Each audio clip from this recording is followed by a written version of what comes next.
Amber Alert Podcast.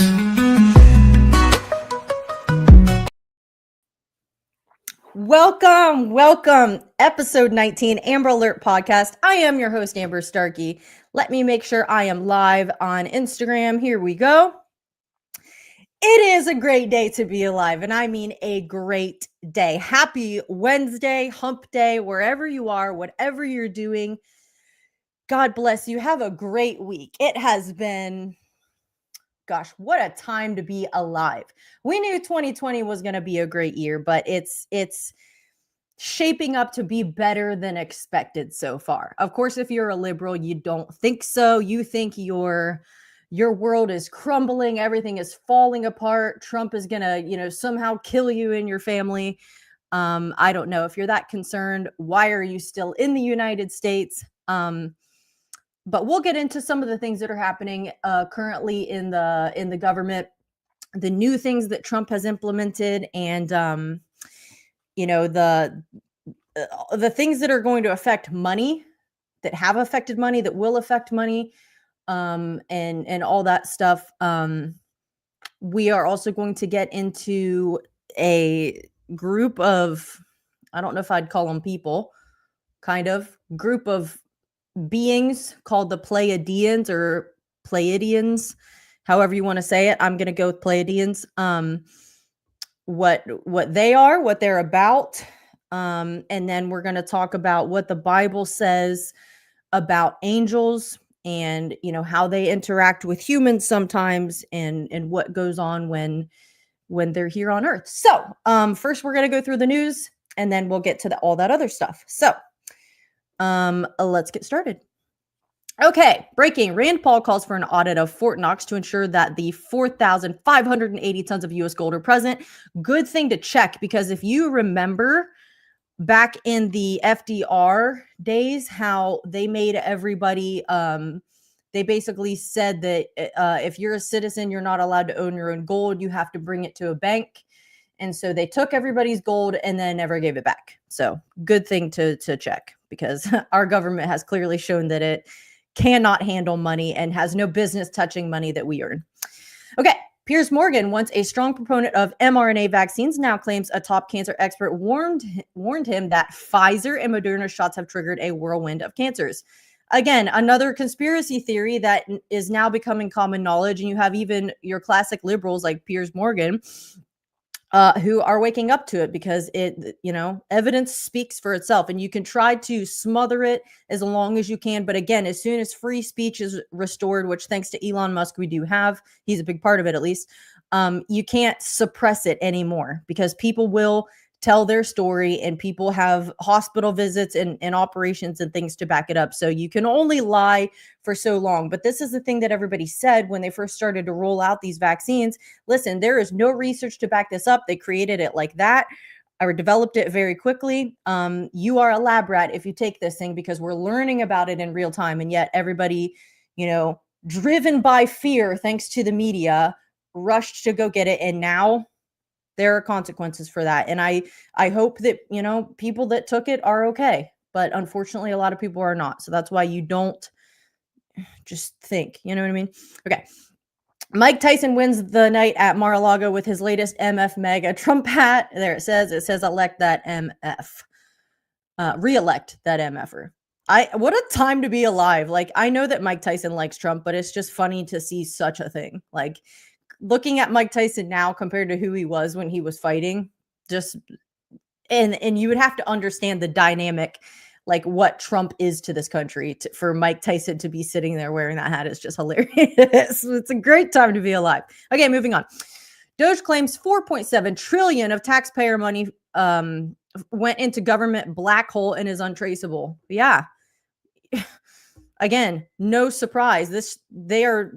It's not even incompetence. I mean, maybe some of it is, but it's also gone to fund evil things and pay off evil people and, push forward evil agendas, is I'm sure where that money went. So yes, I mean, it's been wasted. We're clearly seeing that, but a lot of it, I think it's deliberate, and it's not like it just got thrown away on some stupid program. It's literally like funding evil that if we knew what our money was going to, none of us would ever want it to go toward that. Maybe if you're a liberal, you would be okay with it, going to support child traffickers and pedophiles. But, for the rest of the normal people, probably not okay with it. Moving on. Senate votes to advance the confirmation of Kash Patel as FBI director. That will be great. I hope that he gets confirmed. I don't know about this photo choice. It looks a little bit like I don't know, cocaine in its early stages, and you haven't quite felt the full effect of it. That's an interesting picture choice, but I do like the guy a lot. Let's move on. Elon Musk says he will be discussing a DOGE dividend to give a tax refund to every taxpayer with President Trump. Good. But you know what the Bible says? The thief has to pay back 7 times what he stole. So not only do I want to get paid back for everything that was stolen from me, I want 7 times that amount for them to actually give me what they owe me, because you don't get to steal in the first place and then just get off scot-free by giving back what you stole, unless the person you stole from is willing to show mercy, but which when it comes to the government, I'm not. All right, the U.S. Treasury can't track $4.7 trillion in payments. That's what we just read from Elon Musk. Medicare sent $2.7 trillion overseas to people that weren't eligible. Pentagon lost track of $2.5 trillion. Social Security sends $100 billion a year to people with no identity. Department of Education spends $50 billion a year to make your kids gay. That's true. USAID spends $50 billion a year to make everybody else gay. Whoever wrote this, I love you, but it is true. It really is true, and it's ridiculous, which is another reason why everybody's mad. Let's move on.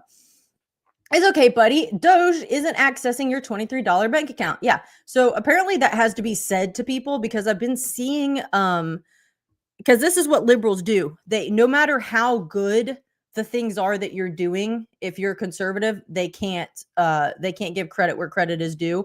So, they could be saying, hey, you're not only going to keep more of the money that you earn, but we're also going to make sure there's no waste and money just being thrown away, and the government's not going to be allowed to steal from you anymore. And liberals are mad about that. Well, they'll find something negative to say about it, which is what I've been seeing, is people saying, well, Elon Musk is doing all this just to get access to your personal information so he can steal money directly from you.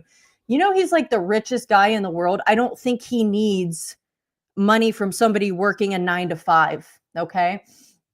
And then the other thing I've been seeing people are accusing him of is firing a bunch of federal workers and then using his own employees, like from SpaceX, supplying new employees from SpaceX or Tesla, whatever he owns. They're like, so that way he can hire people and make himself money, which is why he fired all those people. Okay, I don't think he's doing that, because again, like, he needs more money. He doesn't even know what to do with all of it at this point. But even if he is doing that, I'm sure Trump will have something to say about that. So, but again, it's just people have a spirit of accusation. They literally cannot say anything positive. They just can't, because they're determined to hate you. They're determined to die on the hill where they think you're evil because the media told you that, and they refuse.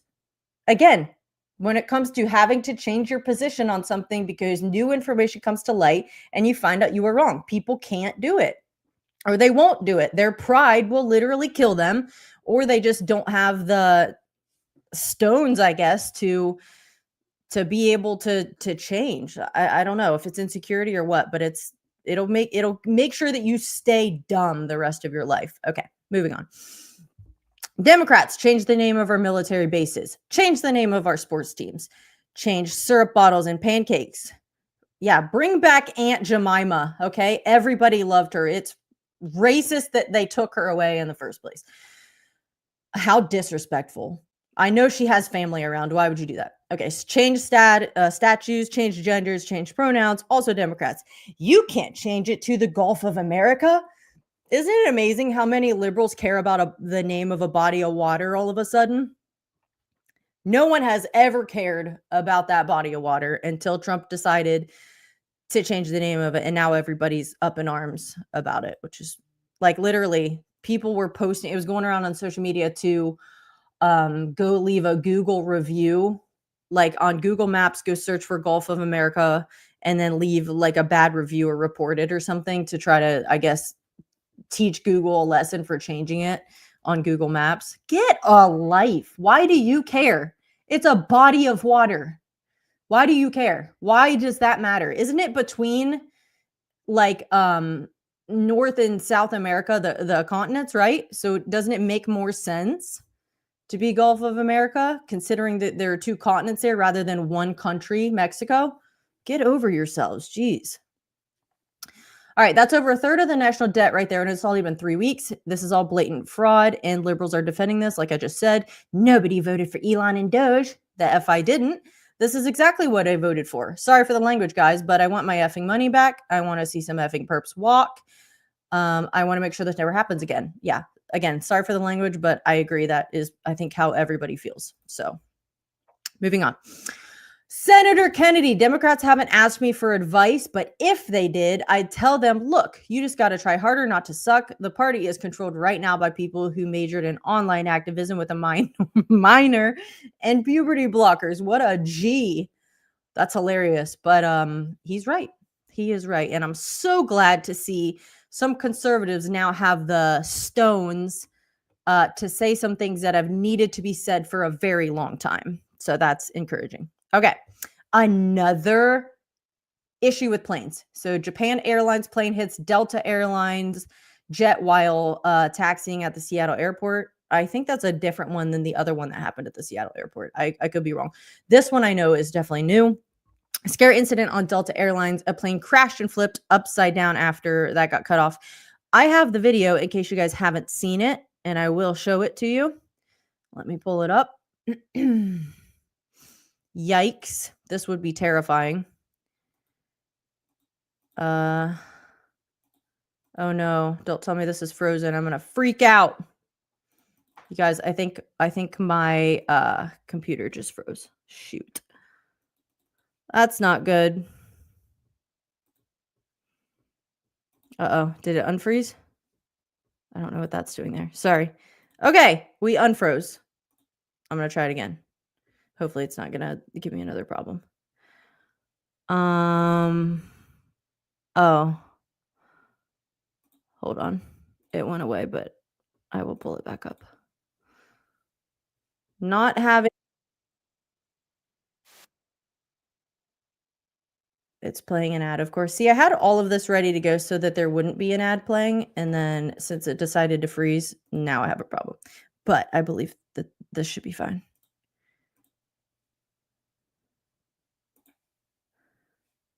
Okay, watch this.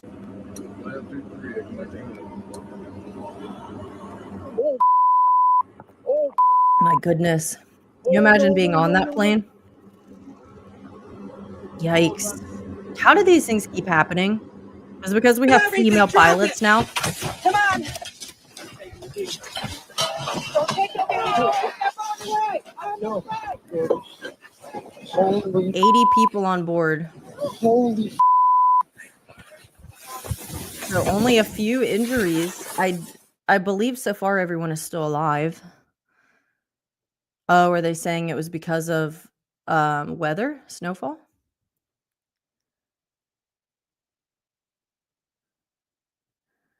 It's not like winter's a new thing, though. You know what I mean? Like, winter's been around. Let me see if there's anything else interesting. No. I'm going to watch this part one more time.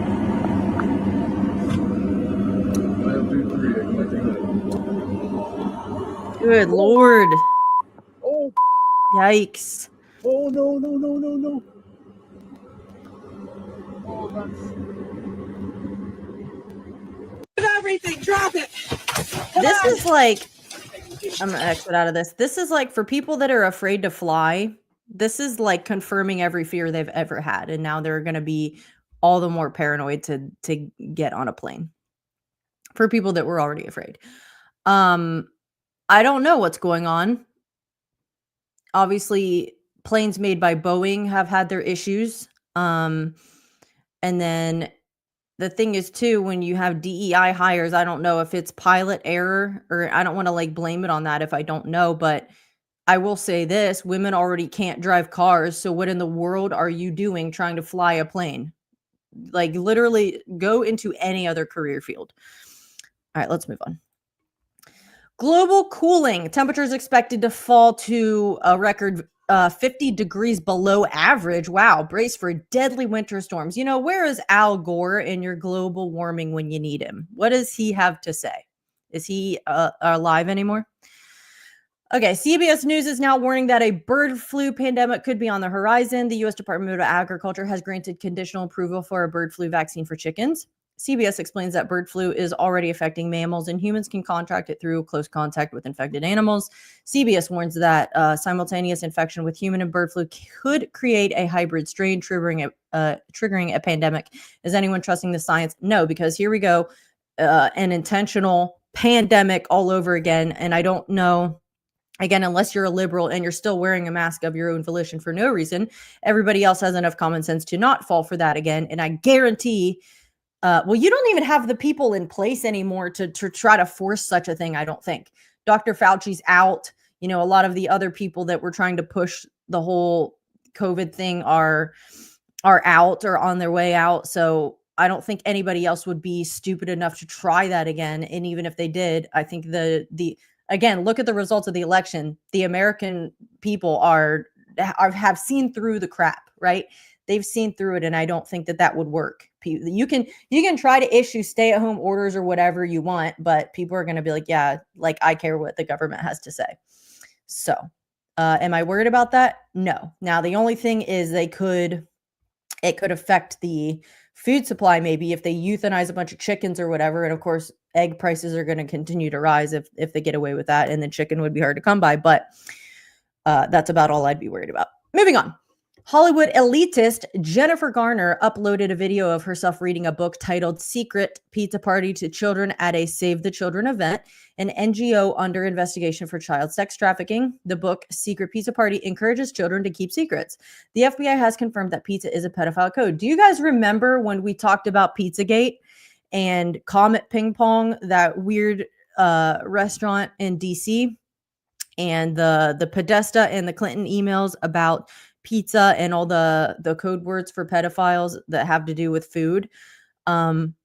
So it's interesting that you have all of that, clearly those, you know, pizza being one of the main pedophile terms, in a book about encouraging kids to keep secrets. So basically that's what pedophiles do. You know, they do something awful, heinous to a kid. Don't tell anyone. This is our little secret. Okay. Don't tell anyone. So, and then you have it at, it was a Save the Children event. What kind of sick, and Jennifer Garner is a parent. What kind of sick, evil person are you?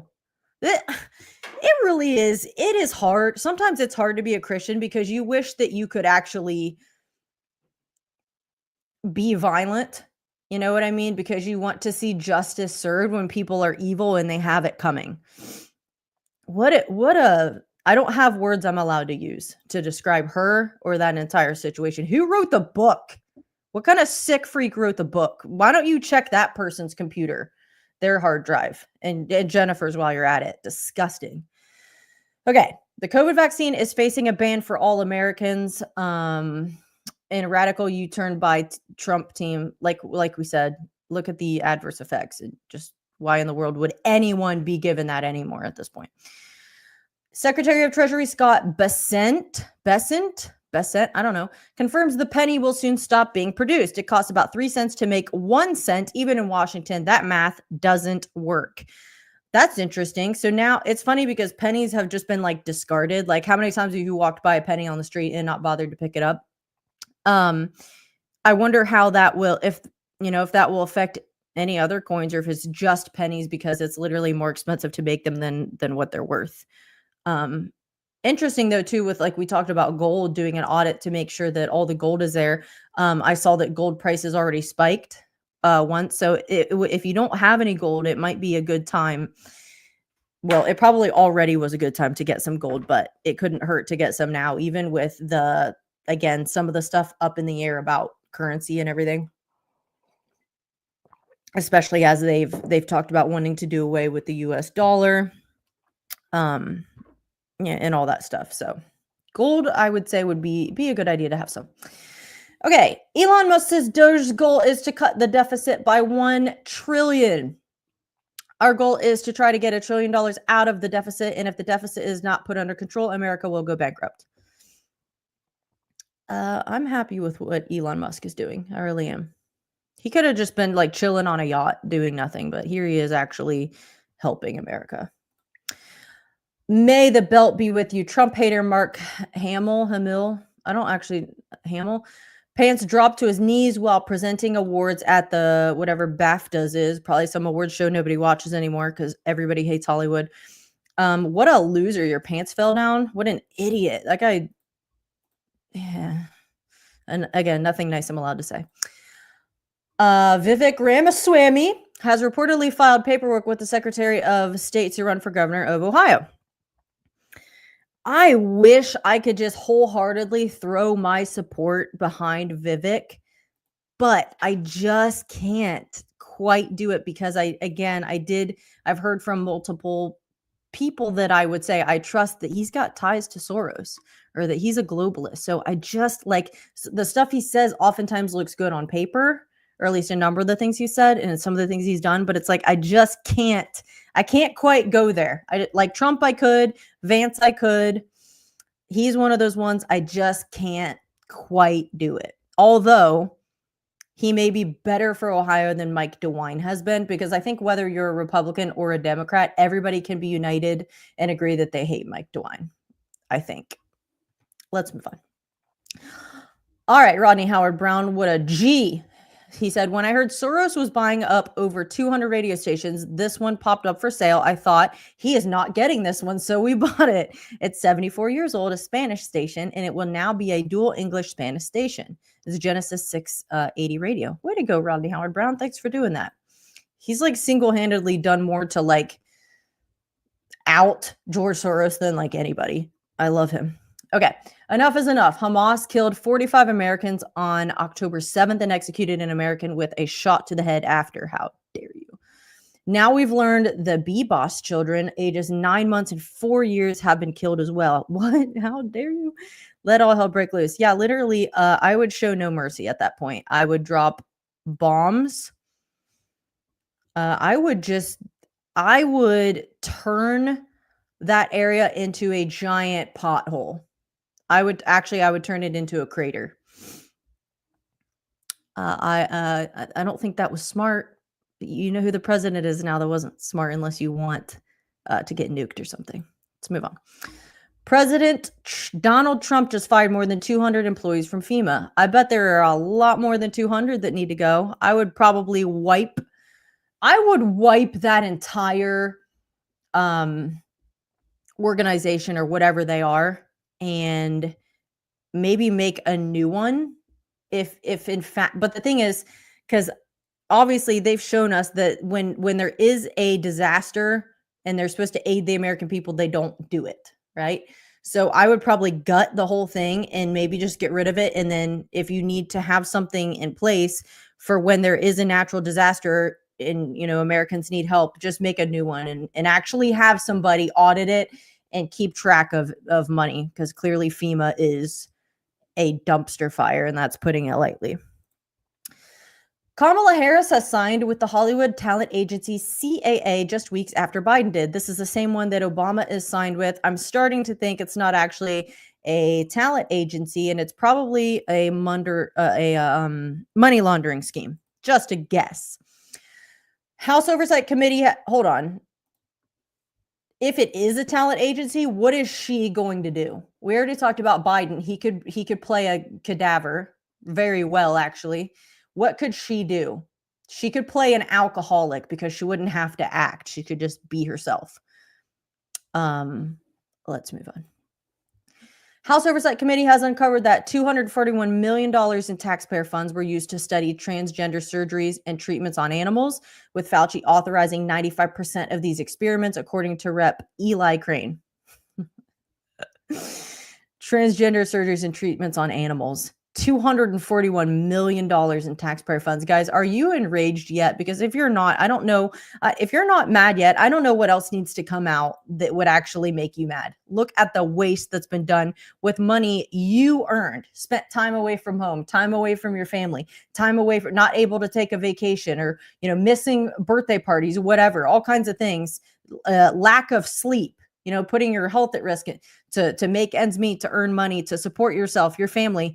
And that's the kind of things they do with your money that they take from you illegally. And you're not angry? I don't know what would make you angry. Would they have to come in and just burn your house down with your family in it?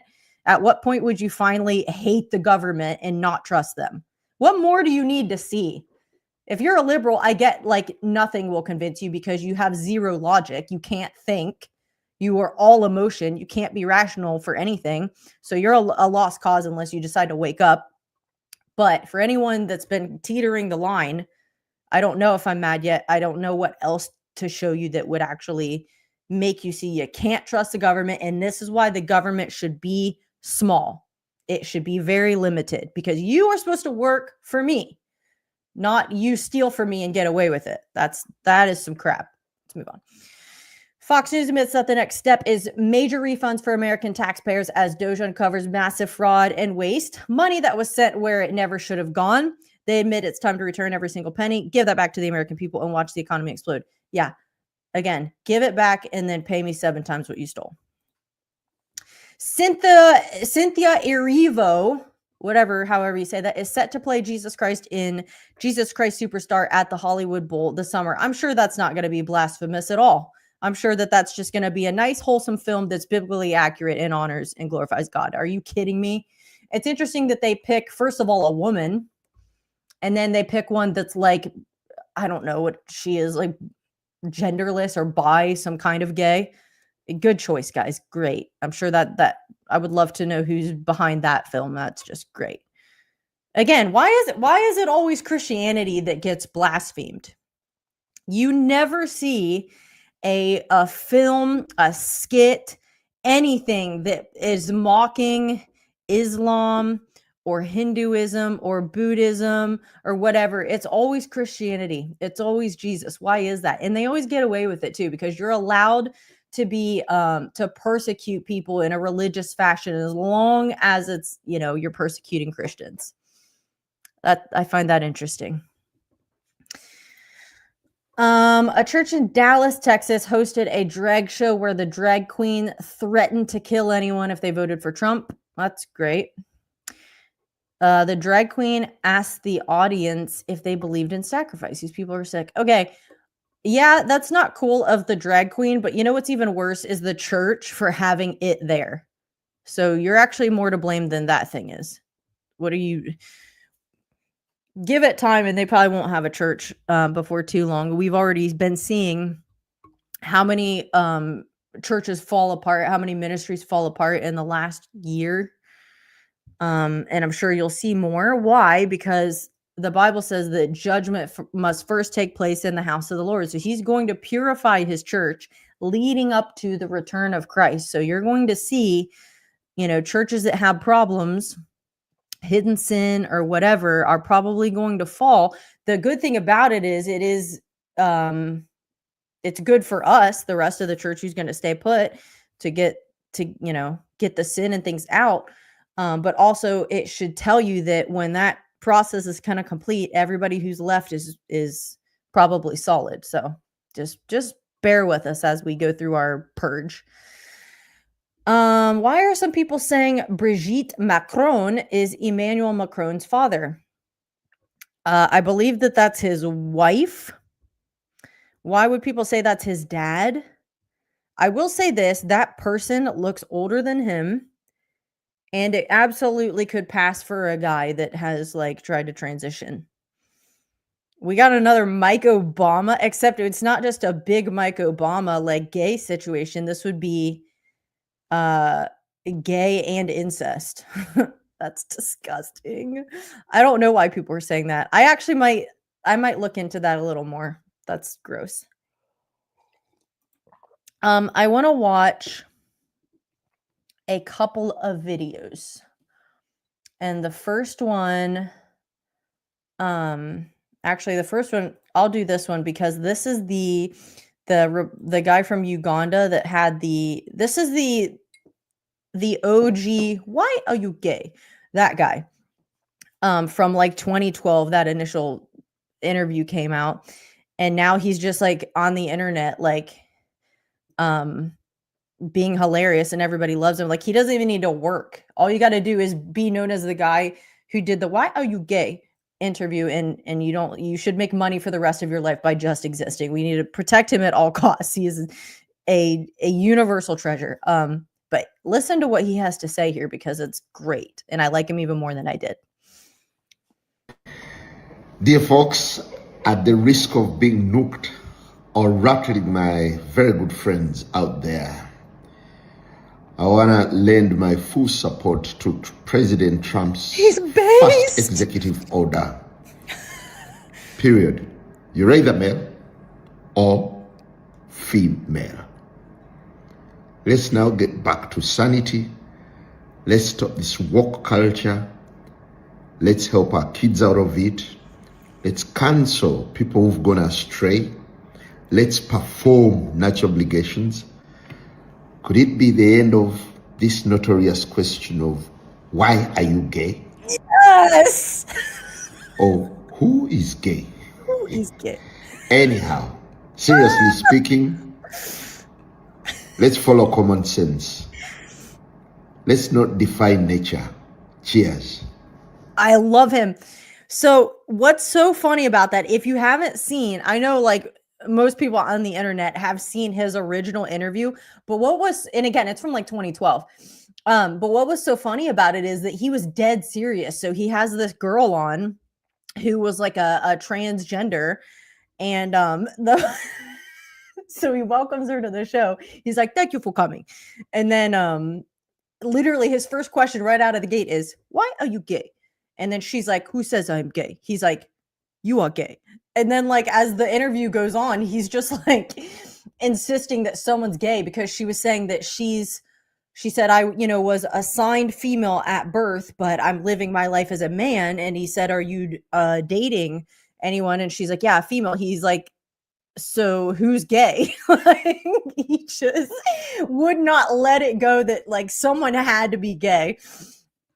But it's funny because again, that was like 2012, and here we are. The whole trans thing just got out of control. So it's not surprising that he's based, but still hearing him say it. Who is gay? This is hilarious. I love that guy. I think he might have like a son or something, and they do like a podcast together or something. It's great. I also love the Ugandan accent. Let's watch one other video. I believe this is a rundown of Trump's accomplishments, if I'm not mistaken. Never been busier here at the White House. President Trump delivered on many more of his promises to you, the American people. Let's roll through this historic week in today's MAGA Minute. This week, President Trump became the first sitting president to ever... Are we going to be getting a MAGA Minute every, what'd she say, month?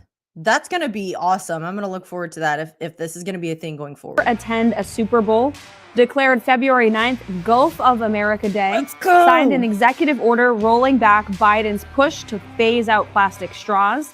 Secured the release of Pennsylvania teacher and great American Mark Fogel from Russian captivity, bringing the total number of hostages released to 11 since he took office just 4 weeks ago.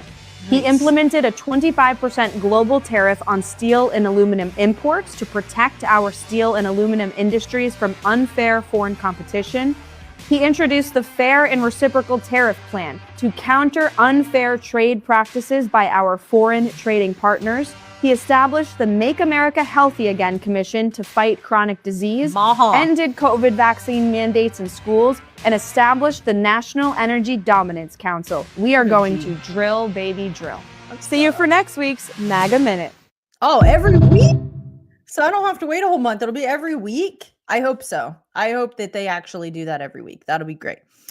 Okay, now I'm going to switch into what I'm going to call the Pleiadians. Now, if you haven't heard of these things, so it might say Pleiadians. I'm going to say Pleiadians. Rolls off my tongue a little bit easier. So this is it's a real thing.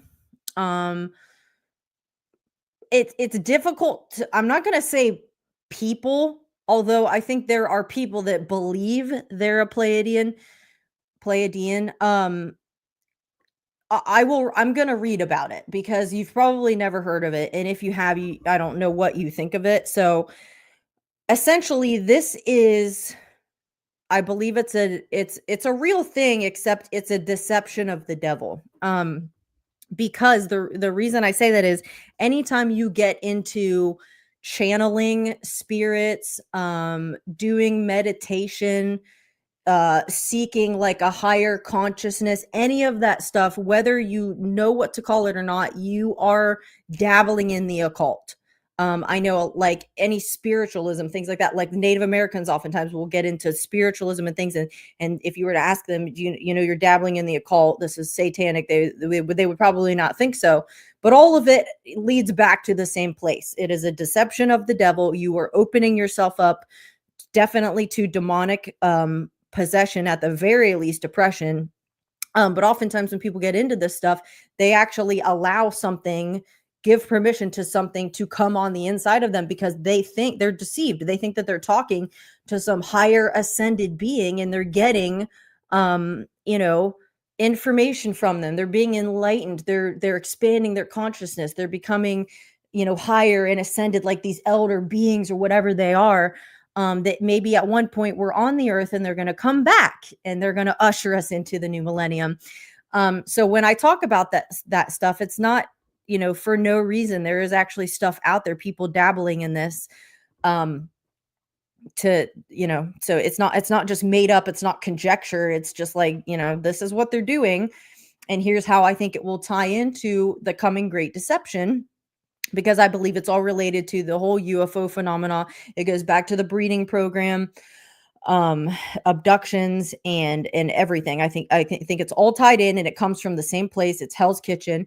And it, you know, people just have different names for it. But first of all, I'm going to read, and then we're going to watch some videos too. So Pleiadians are multidimensional spiritual entities originating from the Pleiades star system located in the constellation of Taurus. These beings, who have reached a high level of spiritual and technological evolution, are dedicated to the welfare and development of humanity.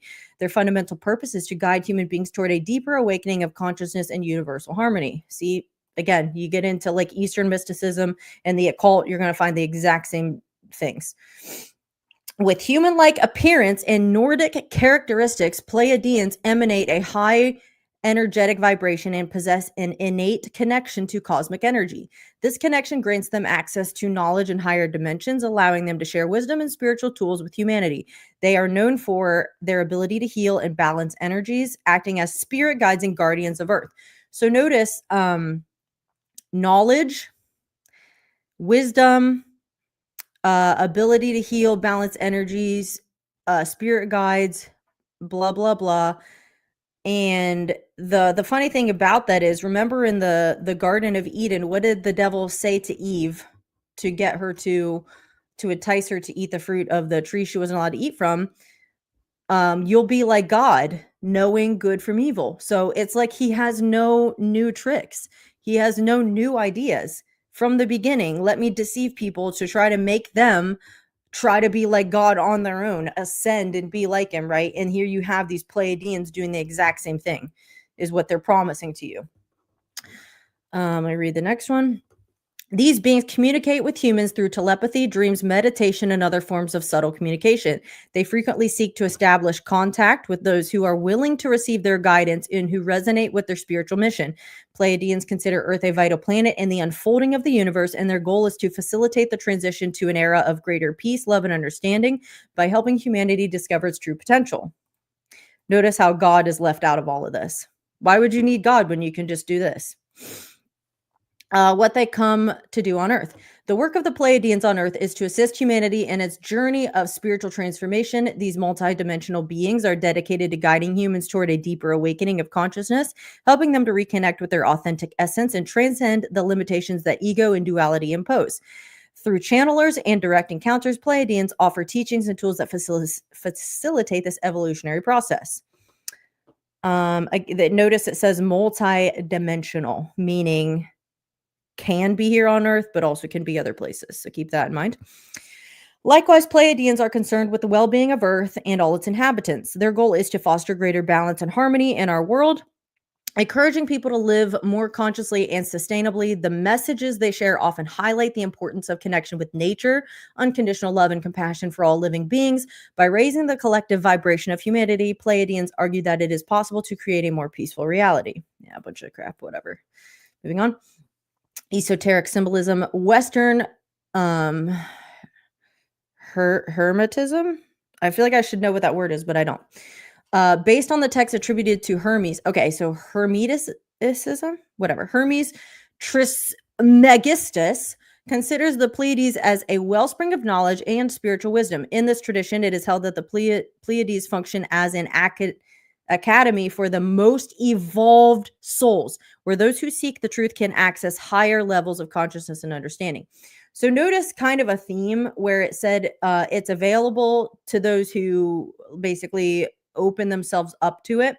But also if you desire, this higher consciousness, whatever, that it's available to you.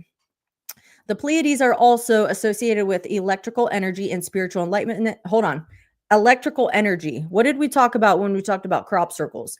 That people that study them can tell a difference immediately when a crop circle was man-made versus one they can't explain, because there's evidence with the swollen nodes that are blown up on the stalks. It's evidence that some kind of radioactive or some kind of radiation, like microwave energy waves or whatever, touched those stalks and blew up the nodes. So here you have them talking about electrical energy and spiritual enlightenment. And esoteric practice, meditation focuses on the Pleiades. Focus on the Pleiades can open doors to profound experiences and knowledge, thus promoting spiritual growth and personal evolution. This esoteric symbolism illustrates how the stars have been perceived not only as stars in the sky, but as spiritual guides and sources of power. Interesting too, talks about opening doors, which you certainly do when you get involved with this stuff. You are opening doors to be demonically possessed. And also, if you go back to the book of Enoch, one of the watchers, the fallen angels, was teaching human beings about astrology and how to read and study the stars. So then you see the exact same stuff being taught from these Pleiadians or whatever. Pleiadians could be evil entities. The idea that Pleiadians are evil and negative entities is situated in a broader framework of beliefs about extraterrestrial beings, where they are classified according to their intentions toward humanity. Although they are commonly seen as benevolent guides who seek to raise the spiritual level of humanity, there are currents of people that propose an opposite view. Some authors and conspiracy theorists argue that Pleiadians may be manipulating humanity from the shadows. It is suggested that these beings may be involved in a broader control over human destiny, similar to other theories involving evil extraterrestrials such as reptilians. The way Pleiadians are portrayed in popular culture has fueled this duality. Although many works portray them as benevolent, there are narratives that hint that their angelic appearance could be a mask concealing more sinister intentions. Let me stop right there. What does the Bible say? Satan himself masquerades as an angel of light. And you have the exact same thing being, this person that didn't write that wrote this isn't a Christian. So when you see something that does not come from God, it's not Jesus, it's not a holy, benevolent angel sent from the Lord of hosts, the God Almighty, the one true God, you have things showing up and they want to enter you, and they want you to channel them, and they'll teach you how to expand your consciousness. That is the devil in disguise. 100%. So again, you don't need, I'm no Bible scholar. I am not even close. I haven't been to Bible school. There's a ton of stuff in that book I don't know yet.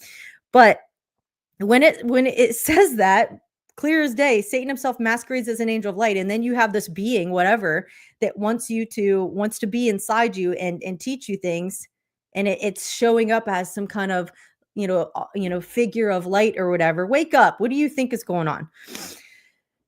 So Their angelic appearance could be a mask concealing more sinister intentions. This type of representation can be seen in various science fiction productions where aliens, as in invasion stories, do not arrive with good intentions.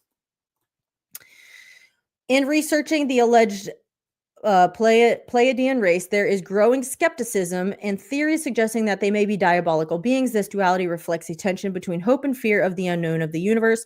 The discussion about their true intentions remains a controversial topic in the realm of conspiracy theories. Another telltale sign is a great empathy and sensitivity to others. If you possess a compassionate nature and a genuine desire to help others reach their full potential, you likely have Pleiadian roots. These qualities often lead to careers in healing, teaching, or any field that promotes the growth and well-being of others. I missed a page. That's because it was asking, are you a Pleiadian? Which is insane. Yeah, I'm not even going to read all that. Let me see if there's anything else I want to read. I will read this. To understand this subject in a fundamental way, it can be stated that the Pleiadians are an alleged civilization whose name comes from their place of origin, the Pleiades constellation. Those who claim to have had contact with these beings describe them as highly advanced and intelligent. Testimonies agree that they possess human-like characteristics with Nordic features. It is believed that this race has a high state of consciousness and a deep spiritual level, which allows them to travel through time and live up to 1,000 years on Earth. They are considered a group of enlightened beings who have offered to help humanity reach a new evolutionary stage, both on a personal level and in relation to their environment. So again, what does that sound like to you? It sounds like visitation from another place, right? That's not God. It's also not showing up acting, I'm a demon. It's, it's in masquerading as an angel of light, but it doesn't agree with God. So what do you think you're looking at here? Yeah, I don't think I need to read all that either. Yeah, and then that basically the article ends with you asking, well, I will read this. According to some theories, there are those who believe that the Pleiadians have taken human form on Earth to carry out their spiritual mission. This means that you could be one of them. If you have had particular experiences or signs, it is possible that your origin is linked to the Pleiades.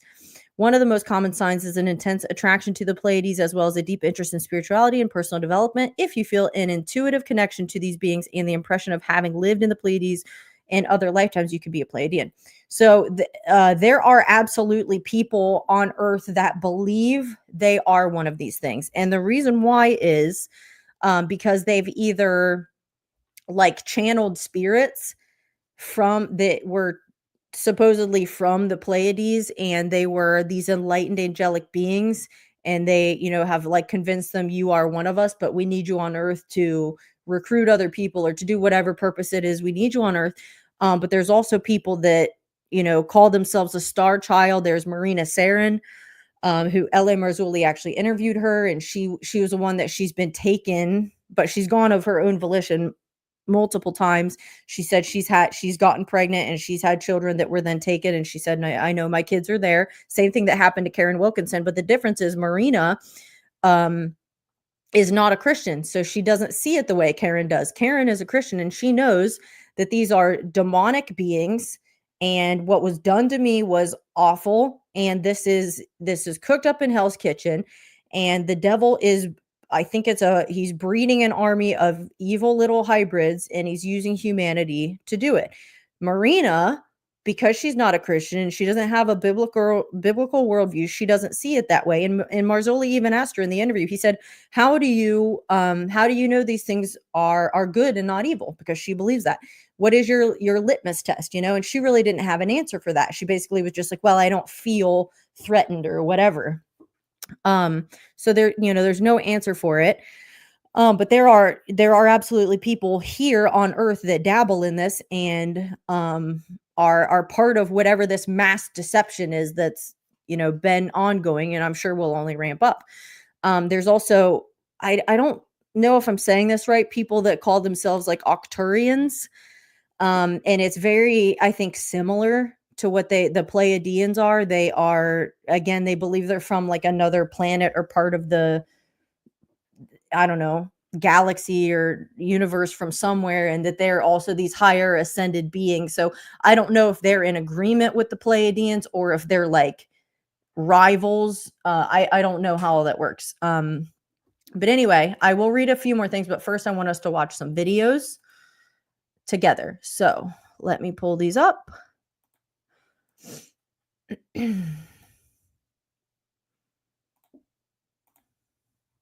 The Pleiadians are extraterrestrial beings. They originate from the Pleiades star cluster, located in the constellation of Taurus, which can be seen from Earth. The Pleiadians are highly evolved and spiritually advanced beings. Most have a strong desire to assist humanity. The Pleiadians have been involved in Earth's ancient civilizations, assisting with the development of human culture. Oh, did you hear that? They've been involved in Earth's ancient civilization. So could something like this all be tied into all these megalithic sites that have architecture and whatnot that we cannot replicate today? Remember the megalithic stones in Peru and in other places as well, even like Easter Island in England. So even the pyramids, all that stuff. So there are certain things that were built. We don't know how they were built. Now, I tend to think the Nephilim, especially when it comes to things that were super large, the Nephilim may, have had their hand in it. However, are the Nephilim really any different from whatever these things are? Well, not necessarily, because if both of them are of the devil, right? Or they, especially if they're like a hybrid or something, they have the same origin. So could they not have worked together? Maybe the Nephilim were here on Earth and these things showed up with their technology to help build things that we can't, again, replicate today. So I find that interesting. Spirituality. Pleiadians are humanoid in appearance, resembling humans in many ways, but possessing certain distinctive features. They're often much taller, fair-skinned, with light-colored eyes. I've come to see them as the elven race of the cosmos. Much of the esoteric knowledge we possess came from the Pleiadians. The Pleiadians are extraterrestrial beings. Okay, they originate so from. Keep in mind that I forget, I lost my train of thought. One thing I will say, I remember listening to an interview this is from a couple years ago. Marzulli interviewed a guy who, he was a pastor, and he had gone to New York with a group of friends to go hunting. And he stopped in a store to buy, I forget what he needed to buy, but he needed something before he went on his trip. So he said he got in line, and the cashier was not at the register. And he said, this person in front of me in line was, I think, a woman. He said, but like over 7 feet tall. Now, is that impossible? No, but very, uncommon. So definitely you're going to look.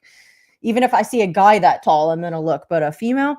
So he said she was super, super pale, like white hair, and blue eyes. So kind of like what they just described in that little short video. And this is how they describe a Nord, as very pale, tall, light colored eyes, and not quite human, although looks human and can almost pass for it. So he's in line behind her, and the cashier wasn't there. So they were kind of waiting. And so he just said, making small talk basically as it waited, he said something like, I heard the hunting's been a little more difficult this time of year. I don't know, something like that. And she turned around and in an unnatural, monotone, emotionless voice, she's like, that is what I have observed also. And he was just like, it was weird, almost like the Black-Eyed Kids. People were like, they don't talk right. There's some inflection in your voice if you're a human being, even if you're not a super animated person. There's some inflection, some emotion, So he was like, everything about this is weird. You're too tall. I think you're a female just because of certain features. I'm not 100% sure. What she was wearing didn't even look right. He said it was kind of a camouflage suit, but there was some red insignia he'd never seen. And the way she talked and moved, everything just wasn't right. So when he left, he, got in his car, and he thought that was just a super weird encounter. And he was like, I don't think that was a human. I just don't think it was. Everything was wrong. And I don't, of course, Marzulli had some more questions for him, and I don't remember how the whole interview went. But that being said, I do think there probably are some of these things walking around that are able, at least for the most part, to pass as humans. We talked about it when Al Matthews went to that girl's house, and she went to kiss him and he pulled away because he had a girlfriend. And when she did, she took her glasses off or something, and her eyes blinked horizontally rather than vertically like ours do. And he said she let out this evil maniacal laugh, and he ran out of her house. And he was like, that was not a person. There's no way that was a person. But I didn't even realize it until, some time had passed that I was spending time with her. So I think they've probably gotten better at assimilating and whatnot. But, that's what I think. Maybe let's watch a couple more real short videos that kind of just give you an introduction to what these things are. The Pleiadians are very benevolent beings and always available Disagree. to help. Disagree. And anytime you need them or want anything from them, all you have to do is ask and they will that's a good communicate with idea. you. Why don't you ask? When Amy? we are at the point in our evolution where extraterrestrials will walk amongst us, you will see a lot of Pleiadians. I think there's a strong ongoing influence that the Pleiadian culture has here. And we need it right now because No, we don't. we're in a stage of humanity trying to open up to the diversity of our people. Terrible idea. Starting to recognize that we're not all one way. We're not all one race. We're not all one belief system, but we are many different kinds of people with many different kinds of origins, many kinds of cultures. And the Pleiadians teach us to flow like water. The Pleiadians are very benevolent Not beings and something always to dabble with. This is interesting. Now, this was a novel, but it had a very, very biblical, biblical underpinnings. And quite obviously used the Bible as its reference point. But there's a book called This Present Darkness was the first one, and the second one is Piercing the Darkness, written by Frank E. Peretti. And in I think it's in the first one, This Present Darkness, there is a group of people who are channeling spirits, and of course they don't like think it's devil worship what they're doing. But they've gotten into some kind of, meditation and mysticism and achieving to enlighten themselves and expand their consciousness and blah, blah, blah. And so as a result of getting into that, they ended up with demons in them, and then it caused a problem. And they're really interesting books. I would highly recommend you read them. But that's exactly what, like, those people in that video are both idiots, because you have no idea what you're dealing with. If the devil showed himself to you for what he really is, you would run in the other direction, because he is evil. He hates you, and he wants you to go to hell with him. He is here to torment humanity to the best of his ability until the time he's thrown into the lake of fire. That's what he wants. So if people had any idea the evil that they were playing with, they wouldn't touch this stuff. But this is how he works. It's deception. I'm not the devil. I'm an angel of light. These aren't demons. This isn't from the devil. These are high, enlightened beings, and they come in kindness to help us all get along. And they try to put things out that look good on paper to reel you in, to deceive you. That's what he does. He's a liar. He is the deceiver. So these people don't know that. Why? Because they don't believe the Bible. They don't read it. They don't understand what their enemy looks like. They have no idea. When you read the Bible, it says we're not ignorant of his schemes. So if you stay in the word and you know the Bible, you catch on to stuff, right?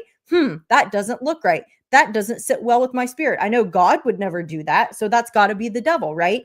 So when you take that away, your ability to discern at all what you're working with, it's easy to be manipulated and deceived. So I don't expect people to know better, but I'm just telling you, if you ever have considered, whoever this video reaches, if you've ever considered getting into this kind of stuff, don't do it. I promise you, it is the devil and it's deception. Let's watch one more that talks about them very briefly.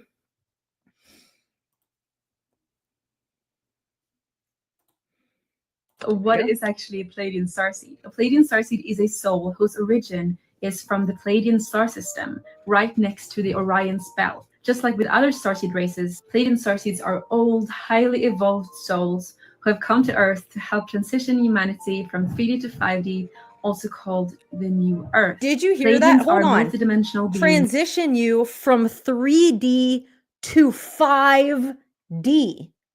What is that? And she also said a new Earth. Where does that that phrase come from? That term, a new Earth. That from the Bible. There will be a new heaven and a new earth, right? After the final judgment, after, you know, all of that's done, there will be a new heaven and a new earth. So here you have a deceptive, not true, and wholly demonic substitute for that, right? Let's take something that's true and pervert it and create our own truth using what came from God that actually is the truth. So that way, if we can get people to buy this, we can throw out the actual truth and the actual God and get people to go this direction instead. Satan's not even creative. He can't even come up with his own terms. He only can take human beings that God made and use them to try to accomplish his purposes. He can't even come up with his own false religions. He had to take actual events like when the Watchers came down and you know had sex with human beings and created a hybrid offspring. He can't even come up with his own story. He just has to twist details and create something false. He is a loser. Let's keep going. Existing in several dimensions, including 3D to 9D. 3D to According 9D, to the author what? Eva Marcus, the Pleiades is a soul healing station with visitors from other star nations for the purpose of studying, relaxation, and healing. The Pleiadians have been assisting Earth and humanity since the birth of studying, relaxation, and healing. So I know that this will, you know, someone might think I'm crazy for saying this, but I'm telling you, when you get into yoga, you are opening yourself up to a demonic spirit. And it's not just the Kundalini yoga. Yoga is all about relaxation techniques and things, opening yourself up to certain things you shouldn't do. I'm telling you, I know they pass it off as it's just fitness. It's not. I would not go near it. And the same would be said of the sensory deprivation tanks. And there are certain things that under the umbrella of health and wellness and fitness and all that, they'll try to pass off as this is good for you. I'm telling you, don't do it. Don't do it. Of Earth, and currently they are helping more than ever now that we are transitioning to the golden age. Okay, so the golden age. What is actually right? So I'm going to read a couple of things and then I'm going to play one more video for like a minute. Now, so we've talked about giving you an introduction to what the Pleiadians are. I believe they are, they're real, but I believe they're either straight up like demons or fallen angels, you know, that are masquerading as some kind of enlightened being, or they may be actual hybrids so they are, the reason they look humanoid is because they are in fact half human. It required human, you know, parts to make them. Because again, the seed war, the breeding program has been going on since Genesis 6. So it's nothing new. So these things could be a result of that throughout the generations that are around. But again, if they're not human, they don't require what we require in order to live on Earth. They can, again, use portals and all kind of things to be in one place and then leave and then show up somewhere else. So, you know, when people get into this and they say, I talked to Pleiadians, I saw them, maybe I am one or whatever, I believe they are actually seeing a real thing. It's not dreams. It's not brain fog. It's not a drug, you know, a drug trip of some kind. I think it's a real thing that they're you know, talking to and being around and receiving information from, even in some cases, but it's 100% demonic. So that's why I would say do not get involved in it. I'm simply I'm showing you this comes from the other side of the aisle. You know, these people have nothing to do with the Bible. They're just searching for enlightenment and whatever. But I think this all ties into the coming great deception, because again, the devil wants to throw out the biblical narrative. He wants to throw out the creation story. He wants you to not need Jesus Christ, right? He wants you to believe probably that you are a little God or something, and that you can achieve eternal life without going through Jesus Christ and being, redeemed and reconciled to the Father. It's all lies. It's all a fake, twisted, it's not reality. It's a deception, all of it. So anyway, there's this book called The Bringers of the Dawn, and that's way too small for me to read. Now, I have not read this. I'm going to put this down. I have not read this book. I've skimmed through a little bit of it. I'm not going to read it because I have no interest in reading a book about expanding your conscious. Not that I would be worried that I would get a demon or whatever, but I don't want to read it. So I'm not going to. I'm only going to read the names of the chapters in the book. So Chapter 1, Ambassadors Through Time. Chapter 2, On Prime Creator's Journey. Chapter 3, Who Your Gods Are. 4, Memories in the Free Will Zone. 5, Who Carries the Cord of Light. 6, Unlocking the History. 7, The Multidimensional Merge. What does that sound like? Multidimensional merge. Are you kidding me? Okay. 8, Outside the Ultimate Tyranny. 9, Profound New Boundaries. 10, A New Paradigm of Light. 11, The Name of the Game. 12, It's an Awesome Task to Carry Light. 13, Whose Purpose Are You? 14, Emotions, The Secrets in the Chronicles of Time. 15, Earth's Initiation Through Integrity. 16, Heretics About Time. Heretics About Time. 17, The Language of Light. 18, Symphonies of Consciousness. 19, Igniting the Internal Flame. 20, Sexuality, A Bridge to Higher Levels of Consciousness. 21, Your Commitment to Evolve in 3D. Your commitment to evolve in 3D.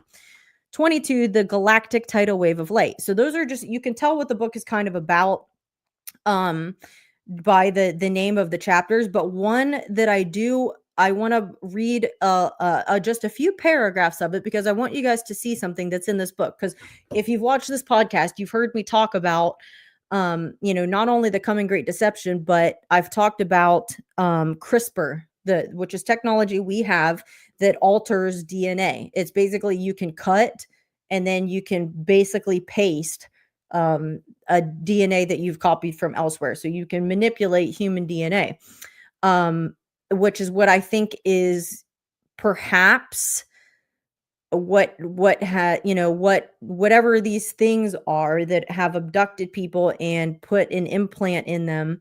I got to wonder if it's a means of altering DNA. Now, I don't know that that's been done successfully from them. But it's certainly not out of the question if it's something that we can even do as human beings with technology we have. So my guess maybe is when the Bible talks about the mark of the beast, you take it and you are no longer redeemable at that point. You take the mark, you're going to the lake of fire. I think it is something that alters your DNA to make you like them. So you're stripped of your humanity, which is what makes you redeemable in the eyes of God. That's what it allows you to be. Being a human made in God's image, he made you to have a relationship with him. So if you do something to tarnish that, to strip yourself of that DNA, you're no longer redeemable, i.e. you take the mark, you go to the lake of fire. I think it has to take away your redeemability. So what could do that? Well, I think a change in your DNA could do that. A perversion of your DNA, like we see in Genesis 6, when the Nephilim were on the earth, and then what happened? God sent the flood, killed everything but what was on the ark. And then the same thing he said to Adam was said to Noah when he got off the ark: be fruitful and multiply, right? So he did want the earth to be inhabited, but he wanted to kill what was there when, at the time Noah got on the ark. So then you see, it says that, the giants came back after that. So there was another incursion. And then what happens? Well, God sends the Israelites to clear out, the promised land and their way to it. Go kill everything. It was literally no mercy. Kill everything. Everything. Do not leave anything alive. So was God just a genocidal maniac, or was there something living in that land that was a perversion of humanity. I think it was. I think it was because you saw giants reemerge, and when you read throughout the Old Testament, the Rephaim were there, the Anakim were there, blah blah blah. All these different races of giants were there, and he said, "Go kill everything." I think it was because God promised, "I won't flood the earth again," right? So instead of God sending another flood or something to wipe the earth of what was there, he just sent the Israelites to do it. You go kill them. So basically, you're doing what I did with the flood.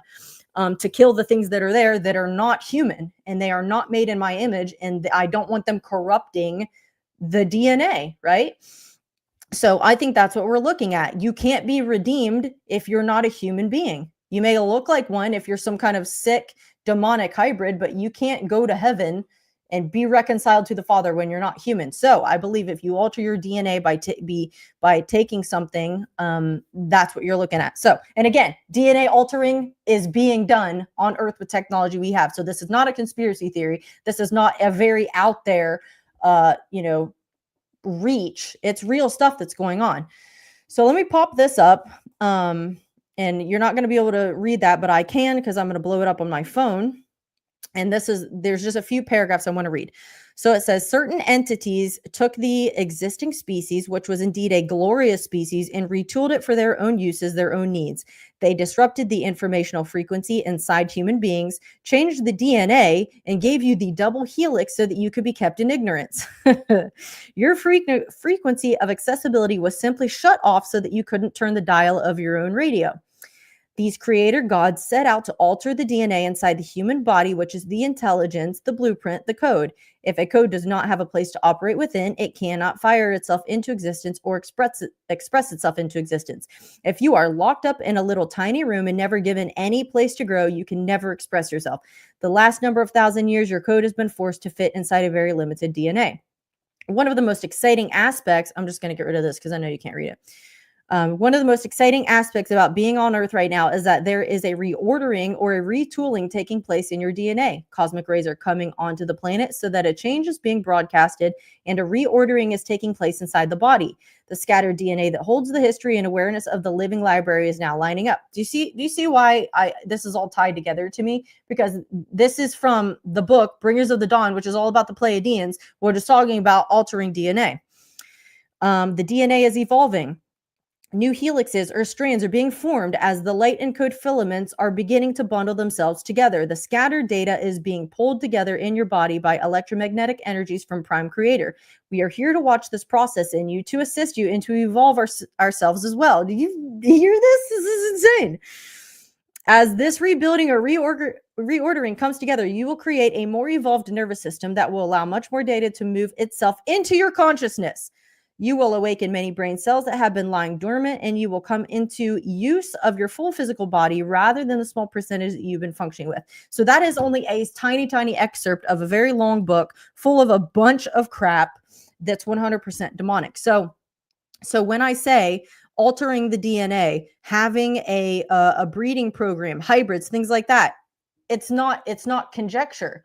It's based off of real things that are going on and of their own admission, things that people are dabbling in. So this is another excerpt from that book that I want you guys to hear. Okay, before I play it, if you're a Christian and you read the Bible, it talks about the rapture. So for those of you that don't understand, the rapture means, I think harpazo is the Greek word for it. It means a great, like, catching away. So the Bible says we who are in Christ will be caught up in the clouds with him. So basically it means the church, those who are born again, children of God, will be raptured, taken up from the earth prior to the tribulation happening. Now, some people believe it will happen before the tribulation. Some believe it will happen halfway through. Some believe it'll happen at the end. I am leaning toward it will happen at the beginning. I think you have the most biblical evidence to support that position. So now think about that for a second. So you have how many Christians on this earth? I don't know. Imagine all of a sudden, in the blink of an eye, a bunch of people are just gone. If you've ever seen the Avengers, is it Infinity War? one of those movies where Thanos gets the 6 Infinity Stones, snaps his fingers or whatever, and then a third of humanity is just gone. Like they basically just dissolve. And then the next movie, you kind of see the aftermath of it where everyone's sad because people are gone. But obviously that movie has a lot of issues, but that's a little bit of a picture of what it could look like, that all of a sudden people are just going to disappear. So then, okay, we're gone. We have nothing to worry about, right? We're with the Lord. But what about the people that are left on earth? What's it going to be like here? Well, that is one perfect opportunity for the devil to manipulate humanity by pushing forward a deceptive a lie, basically saying, oh, people are freaked out, right? People lost loved ones, people lost coworkers, my neighbor's gone, I don't know what happened. Like people are just gone, right? Freaked out, very vulnerable in a time like that. There will probably be some people here who know what happened, because they'll be like, yeah, I know the Bible said that, and I wasn't right with the Lord, which is why I'm left behind. So there will be people that know, but a lot of people are going to be freaked out and looking for answers. So do you not think the devil wouldn't take advantage of that time to then come out with this lie? There needs to be an explanation for why people are gone. Where did they go? I think that's going to be the great deception that the Bible talks about. And that's when 100% disclosure happens. These things, people call them aliens. They're not aliens. Whatever they are going to show up, I believe. And they're going to say, don't worry about it. We made you guys. We're here to help you. We're going to usher you into the golden age, like the Pleiadians are saying, right? We're going to, we're here to help you ascend to be your best self or whatever. So you can throw out the Bible, you can throw out God, you can throw out the rapture. And here is an explanation to answer all of your questions, but it will be a deception from the devil. So that's what I think is coming. I want you to hear the excerpt from that book I just read, a couple excerpts from The Bringers of the Dawn. I want you to hear this. L.A. Marzulli is going to read it. It literally says this in that book I just read. Let me pull this up. So again, this is not conjecture on my part. One example of this can be found in the books Bringers of the Dawn. Here is only some of what the author has stated. By communicating with these entities who are called the Pleiadians. We are here. We are the Pleiadians. Humanity is learning a great lesson at this time. The lesson is, of course, to realize your godhood. If human beings do not change, if they do not make a shift in values and realize that without Earth, they could not be here, that Earth and its love for its own initiation is reaching for a higher frequency, will bring about a cleansing that will balance it once again. There is a potential for many people to leave the planet in an afternoon. Okay. The people who leave Stop right there. It says in that book, there is the potential on this planet for many people to leave the planet in an afternoon. That right there tells you that is their attempt, already written down in this book about the Pleiadians, to explain away the rapture, to explain it away in a way that is not what happened. There you go. The lie has already been started. Planet during a time of Earth changes do not fit here any longer, and they are stopping the harmony of the Earth.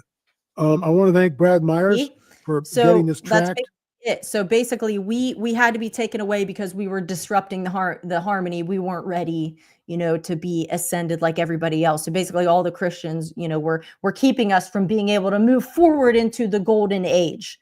I'm telling you, the lie is already there. It's just not common knowledge because a lot of people don't know what the Pleiadians are. They've never heard of that book. They don't understand that there are people that are here that are channeling things and talking with things that are 100% of the devil. The lie has already been put out there. So again, if you think I'm crazy for piecing these things together, I'm not. And it's not even I that piece them together. I follow the work of L.A. Marzulli and other people like him who are legitimate researchers, who go to these megalithic sites, who interview abductees and have, gleaned through tons of history that I've never seen. So it's all there. In fact, let me pop this up. L.A. Marzulli. Okay, so he lives near Los Angeles, and he actually went to, what is that? Catalina Island. He went there, and there was a library there, and he actually found this in the library and was able to take pictures. And then I don't know if an employee saw it or whatever. I'm pretty sure they whisked it away from him and it's never been seen again. But he actually found this, and he had people analyze it, that this photo is real. So this guy that says he's 5'8", he was the one that found this skeleton. And this is it. It actually came, the measurements were 8'9", but Marzulli said that he rounded it down to 8'6" to make room for some kind of, error, give them a cushion in case someone exaggerated or, didn't measure quite right. So he rounded it down 3 inches to make room for that, because he's not interested in deceiving anybody or putting forth anything that's not true. So this guy actually found this skeleton, and this picture was in a museum that Marzulli found, and then it disappeared after he found it. So again, giant human bones have been found in multiple parts of the world. There's no secret there. And I think that I think all of this is connected, because if you see something human-like that isn't human, and it has, certain, capabilities that we don't have as human beings, I think that's kind of a telltale sign that something's going on there that isn't normal. So that's all I'm going to share concerning those weird Pleiadian people.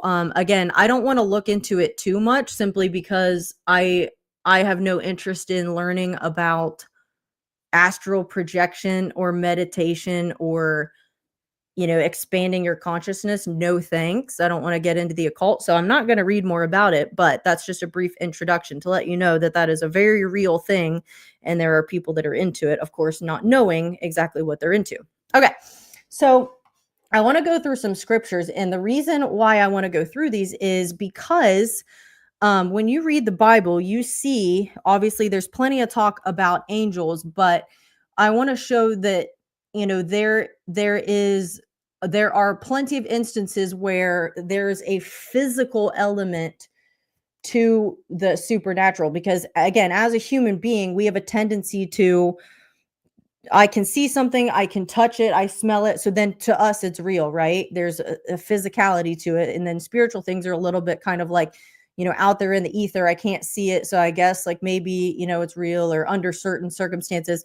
So I want to show you that there's a spiritual realm and then there's a physical realm, but they're very much connected, because, and think about it, actually, the spiritual realm is even more real because it was here first, right? God made us after a period of time. He was there first. He's a spirit being, and then he created everything in a physical way, and he made us in a physical way, but we have a spirit on the inside of us, which is how we get reconciled to him. It's not through our flesh, our physical being. So the spiritual, again, it goes to the back burner because it's not physical the way we interact with things, but it's very much real. And there are times when the spiritual and the physical, you see a physical manifestation of the spiritual. So for example, look here in the book of beginnings, Genesis. So this is after Adam and Eve sinned. They got kicked out of the garden. It says he drove out the man, and at the east of the Garden of Eden, he placed the cherubim and a flaming sword that turned every way to guard the way to the tree of life. Now, think about it. If you get kicked out of a place physically, and then you wanted to go back in, and there's an angel there and a sword that's turning every way to guard the entrance, that's physical, right? There is something physically there to stop you from going back in. So this isn't like Adam and Eve wanted to go back in and they saw a vision of an angel with a sword. No, it was there physically. And how was it, turning every way? I don't know. Sounds like some kind of technology that we don't understand. God has a way of doing things there. But I think that's an example of something spiritual that is now in the physical to stop them physically from going to a certain place. So that's just one. The next one. This is from Genesis 6, the one that I keep quoting. When men began to multiply on the face of the land and daughters were born to them, the sons of God saw that the daughters of man were attractive, and they took as their wives any they chose. The Nephilim were on the earth in those days, and also afterward, when the sons of God came into the daughters of men, and they bore children to them. And then if you skip ahead a couple verses, these were the mighty men who were of old, the men of renown. So again, it's not just made up theories. It's literally what the Bible says happened. And there was an offspring from that unholy union, and they were giants, and they were the men of old, the men of renown. So not human, right? Half human, but not human. And again, if you read the book of Enoch, it goes into more detail about what happened there. But Genesis gives us just enough information for us to be able to follow what happened. Let's move on. And the Lord appeared to him. This is also in Genesis. And the Lord appeared to him. This is Abraham he's talking about. The Lord appeared to him by the oaks of Mamre as he sat at the door of his tent in the heat of the day. He lifted up his eyes and looked, and behold, 3 men were standing in front of him. And Abraham ran to the herd and took a calf, tender and good, and gave it to the young man, who prepared it quickly. So these men show up, and then Abraham wants to feed them. So if you have guys show up and then you want to be hospitable and feed them, you can see them physically, right? If I see a vision or I have a dream, I'm not going to invite, the thing I'm dreaming about into my house and start physically making food for it to eat. No, this is a physical encounter he had. So then he starts making food for him. Then he took curds and milk and the calf that he had prepared, and he set it before them, and he stood by them under the tree while they ate. So not only does he see them physically, he makes food for them, and then they actually eat the food. So these are angels in the flesh, physically here and doing something that humans do, eating, right? So to say that, the spirit realm and the physical are not, have nothing to do with each other, or there's no way to go from one to the other. Right here, it shows that it does happen, right? Because they showed up and then they ate. It's not like they said, yeah, we are here physically, but we can't eat. We have no way to process and digest food. They didn't say that, did they? So these, I believe, are the 2 same angels. If you skip ahead to the next chapter in Genesis, the 2 angels came to Sodom in the evening, and Lot was sitting in the gate of Sodom.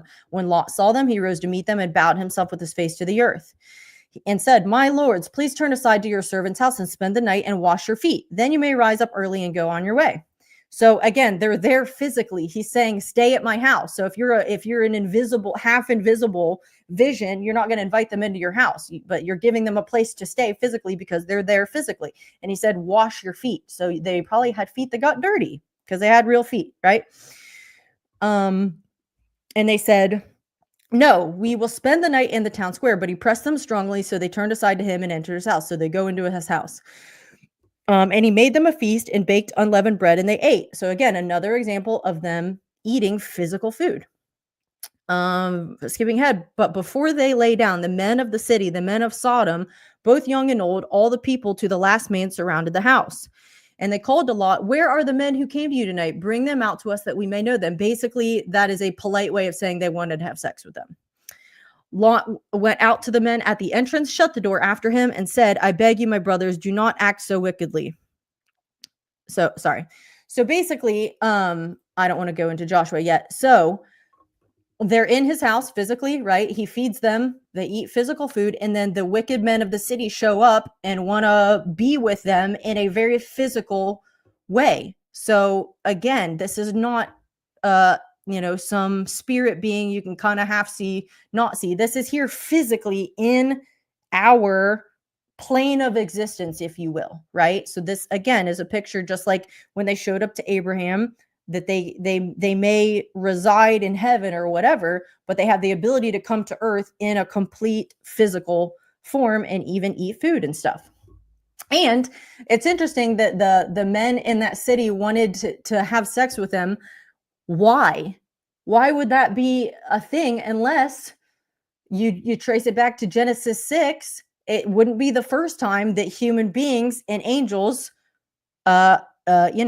copulated or whatever you want to call it. It's not the first time. So it's not even a new thing. So it's no wonder, as heinous as that sounds, it wasn't the first time it happened. It looks like, as you read throughout the Old Testament and they go into one land after another and have to drive out the giants, it's been happening. And there are different races of them. I think a researcher I was listening to said there are like 31 different races of giants that are mentioned in the Bible. So it's not like a one-time thing that happened. It kept happening. Okay, moving into Joshua. When Joshua was by Jericho, he lifted up his eyes and looked, and behold, a man was standing before him with his drawn sword in his hand. And Joshua went to him and said to him, are you for us or for our adversaries? And he said, no, but I am the commander of the army of the Lord. Now I have come. That's an interesting way to answer that question. Are you for us or for our adversaries? And he just said no. And Joshua fell on his face to the earth and worshiped and said to him, why does my Lord say this to his servant? And the commander of the Lord's army said to Joshua, take off your sandals from your feet, for the place where you are standing is holy. So again, if you have this is described as a man who showed up and he had a drawn sword. So Joshua was able to see a physical sword, right? And he said, take off your sandals, for where you're standing is holy, which is the same thing that was said to Moses at the burning bush. So now a lot of theologians, I believe, in this particular story would agree that this is, I forget what the term is, if it's a Christophany or something, which is an appearance of Jesus in the Old Testament. So that may be what happened there. I'm not 100% sure. But again, I think that's another instance of a physical manifestation of a spiritual being, i.e. Jesus, which obviously we know it's quite possible for him to come in the flesh because he did that in the New Testament. Let's move on. This is from 2 Kings, I believe. So when the servant of the man of God rose early in the morning and went out, behold, an army with horses and chariots was all around the city. And the servant said, alas, my master, what shall we do? And he said, this is Elisha with his servant Gehazi. And he said, do not be afraid, for those who are with us are more than those who are with them. Then Elisha prayed and said, O Lord, please open his eyes that he may see. So the Lord opened the eyes of the young man, and he saw, and behold, the mountain was full of horses and chariots of fire all around Elisha. So this one I find interesting because when Gehazi first looked, he couldn't see them, right? The only army he could see was the army of enemies that were surrounding them. And then when Elisha said, Lord, open his eyes, then he was able to see the armies of the Lord that were actually in greater numbers. So I think that, while remaining invisible, I do believe there was an army there physically, which there had to have been in order to fight a physical army of enemies that was there, right? So again, it's interesting because sometimes you can see something and other times you can't, but that doesn't mean that something isn't actually there. So let's move on to Ezekiel. And a cherub stretched out his hand from between the cherubim to the fire that was between the cherubim and took some of it and put it into the hands of the man clothed in linen, who took it and went out. The cherubim appeared to have the form of a human hand under their wings. That is insane. My head would explode if I saw that, I believe, because not only do you read the way that the angels are described in the book of Ezekiel, but then to see a human hand under its wings, I'd be like, what am I looking at? And everyone had 4 faces. The first face was the face of the cherub, and the second face was a human face, and the third was the face of a lion, and the fourth, the face of an eagle. Each one had 4 faces, and each 4 wings, and underneath their wings, the likeness of human hands. That's scary. No wonder angels always shut up and said, don't be afraid, because if you looked at them, you would be afraid. But I think that's an interesting description because Ezekiel is seeing something angelic that doesn't, it doesn't look like a person, although it may have some human characteristics. So when people have encounters today and they see things that are not human, I don't think that we can just, cross those people off as being insane or, assuming it's some weird acid trip or something like that. Maybe sometimes, yeah. But, if Ezekiel saw things that you clearly can't, they're not a person, it's an angelic being, then why would we assume that there wouldn't be some kind of similar things that people may see today?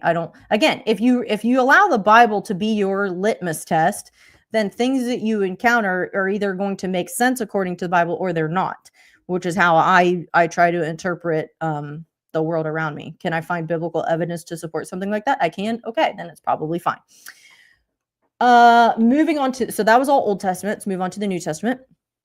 And in the same region, there were shepherds out in the field, keeping watch over their flock by night. And an angel of the Lord appeared to them, and the glory of the Lord shone around them. I think that's like physical. There was a physically light. And they were filled with great fear. And the angel said to them, "Fear not, for behold, I bring you good news of great joy that will be for all the people." This is the Christmas story. "For unto you is born this day in the city of David a Savior, who is Christ the Lord. And this will be a sign for you. You will find a baby wrapped in swaddling cloths and lying in a manger." And suddenly there was with the angel a multitude of the heavenly host, praising God and saying, "Glory to God in the highest, and on earth peace among those with whom he is pleased." When the angels went away from them into heaven, the shepherds said to one another, "Let us go over to Bethlehem and see this thing that has happened, which the Lord has made known to us." So that's basically the end of that story. So I believe that, again, those angels were there physically, which is why there was a light and also why they were scared. But consider the context of what's going on there. Jesus, the Son of God, was born in the flesh. So, if anything would maybe draw angels to the earth, it would probably be such an event like that, to, tell people and get the people there that they wanted there. Moving on to Mark. So this is after the crucifixion and the resurrection. "And entering the tomb, they saw a young man sitting on the right side, dressed in a white robe, and they were alarmed." I believe that angel was actually there. Sorry, I don't want to get into Acts yet. Of course, all the Gospels have their own account of what happened. Sometimes it says there were two angels. Some of them say there was one, so we know there was at least one. But I believe that he was there physically. I don't think they saw a vision. Why don't I think that? Because when there was a vision, it usually said that. I actually just read this morning, I was reading in Deuteronomy, and of course, this was all under the law, but it said, basically, if you take a dump, is essentially what it was saying, dig a hole and cover it. And it said, because the Lord walks among your camp, and there shouldn't be anything there that's unclean. So I thought, that's interesting. The Lord walks among your camp. I kind of picture God as being in heaven on his throne, right? And not expecting him to be walking physically where I am or whatever. But I don't know. I don't know what to make of that one, but I thought it was interesting if it would matter that there's not a pile of crap because the Lord is going to be walking amongst you. I don't know. Does that mean he's physically walking and that's why you don't want to leave a pile of crap there? I don't know. It kind of sounds like it to me. Let's move into Acts. "Now, when Herod was about to bring him out on that very night, Peter was sleeping between two soldiers, bound with two chains, and sentries before the door were guarding the prison." So this is when Peter's in prison. "And behold, an angel of the Lord stood next to him, and a light shone in the cell. He struck Peter on the side and woke him, saying, 'Get up quickly,' and the chains fell off his hands." So why does this have to be physical? Because he struck him. Well, first of all, there's light that shone into the cell. He struck him on the side. That's physical. He told him, "Get up," and then the chains physically fell off his hands, right? "And the angel said to him, 'Dress yourself and put on your sandals.' And he did so. And he said to him, 'Wrap your cloak around you and follow me.'" So he's physically leading him out, right? "And he went out and followed him. He did not know that what was being done by the angel was real, but thought he was seeing a vision." So it literally says it right there. It's not a vision. "When they had passed the first and the second guard, they came to the iron gate leading into the city. It opened for them of its own accord, and they went out and went along one street. And immediately the angel left him." So that's one of the most obvious examples of an angel showing up in our plane of existence, doing things physically, and there being physical evidence that he is there. So again, is it out of the, is it insane to assume that similar things happen today? No. I remember one guy saying, and I don't remember if I've shared this in another episode, but one guy had a car wreck. And he was out in the middle of nowhere, and his car, it was a bad wreck. It flipped, the car flipped, and he was trapped in the car, and he was couldn't get to his phone, or maybe it was before phones. No, I think there were phones, but he couldn't get to it, didn't know where it was. And he's like, "Man, I'm going to die here because no one is going to be on this road and I can't call for help." So he said he was trapped there, and this car pulled up. I think it was like a Mercedes or something. And this super well-dressed, impressive looking black guy got out and approached him, are you okay? And the guy was like, no, I am actually trapped. I can't get out, can't call for help. And he was like, well, don't worry. I'll call for help for you. So, next thing he knows, the guy's gone. He said, the car's gone. The guy's gone. I didn't see him leave. I didn't hear the car pull off.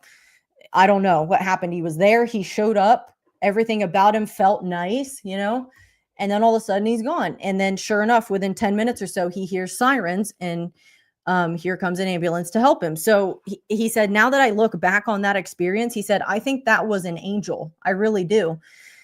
Because nothing about it made sense. The way he appeared and disappeared, and even his the aura basically of his presence when he was there seemed not normal, but in a good way, and literally an angelic way. So I believe that that people do have encounters like that. Maybe not super common, but I believe they do.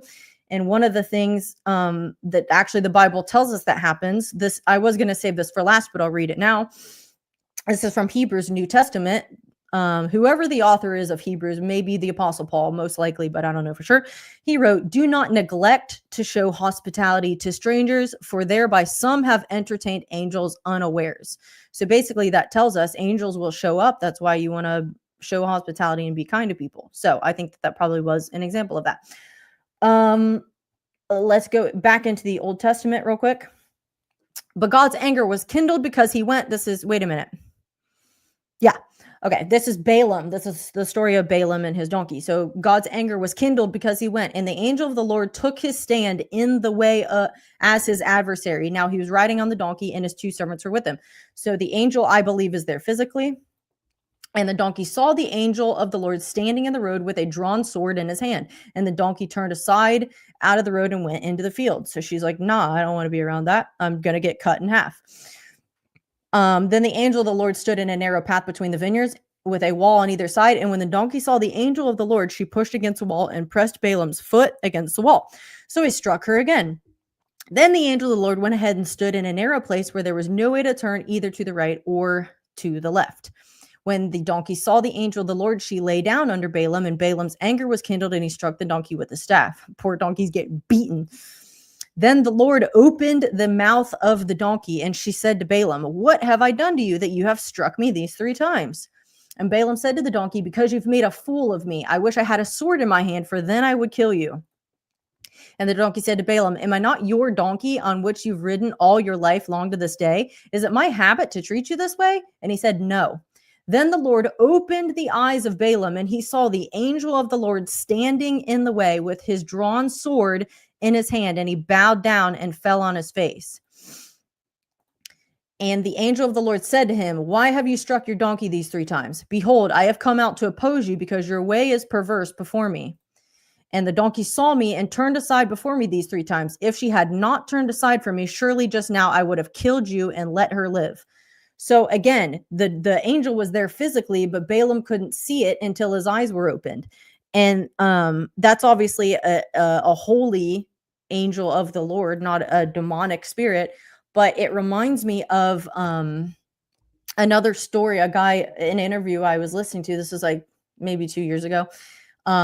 He had asked for prayer because his house, he and his wife, they owned the property, but they kept having terrifying things happen in their house and on their property. They just, stuff isn't right. All of a sudden, all the lights are out. We left them on. It's not a power outage. Things are moved around. They're terrified. All this stuff is going on. And then one of the last things that just about pushed them over the edge was one of their cats was outside, and it got hung by a string from a fence. And it was, they found it just in time, and the cat lived. They were able to get it down. But they were like, first of all, cats play with string, but you can't tie it around your neck as a cat and hang yourself from a fence. You can't do that. So they were like, something demonic is going on here. So their property happens to be located on a portion of the Trail of Tears. But they had asked for prayer, and one night they I think he said his wife woke up and she got out of bed in the middle of the night to go use the bathroom. And the next thing he knows, he wakes up because she lets out this blood curdling scream. So he goes out to, I think it was the top of the stairs, and his wife is standing there. And he said he saw an evil spirit like halfway up the stairs looking at them.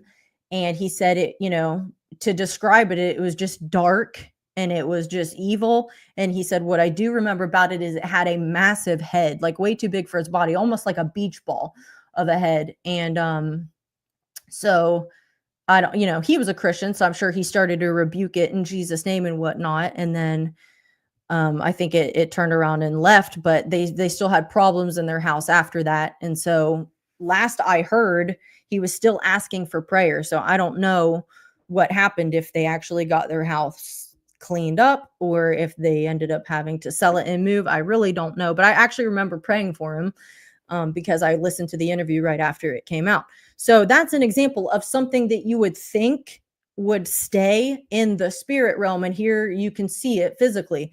Another one that reminds me, and I'm sorry if I mess up the details because I remember hearing this a long time ago. My dad went in with his best friend and went and prayed with him because he kept having weird stuff happen in his house.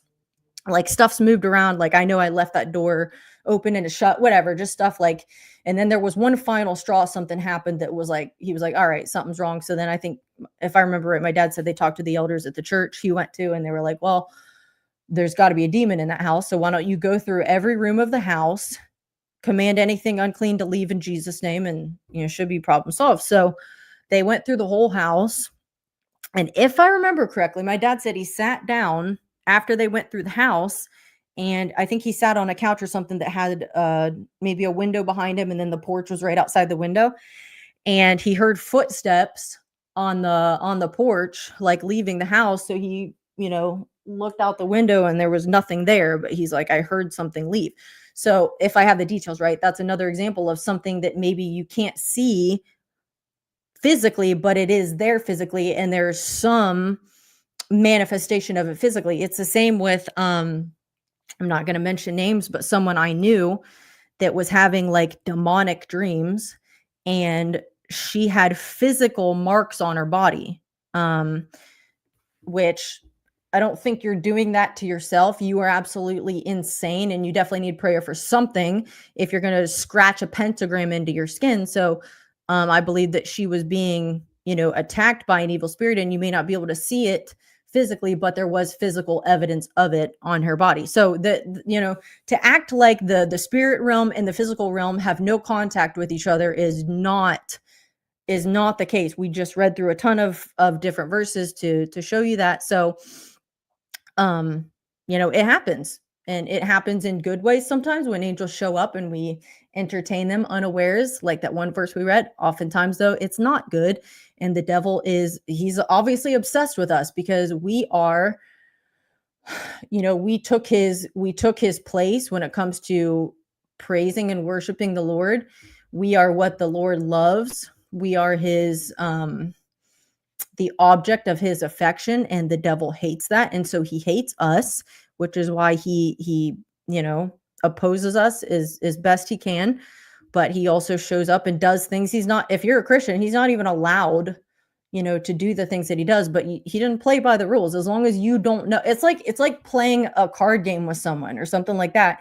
And if you don't know the rules, that person can cheat and get away with it. But as soon as you learn the rules of the game and you say, wait a minute, you're not allowed to do that, then he's like, oh, okay.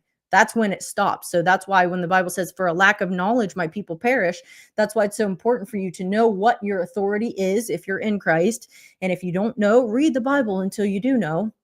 Read Kenneth Hagin's book, The Believer's Authority, because the devil has no right to bring anything against you. He will try, but and the problem is a lot of people don't think they're allowed to say no to certain things. Well, being sick is just part of living on this earth. No, it isn't. No, it absolutely isn't.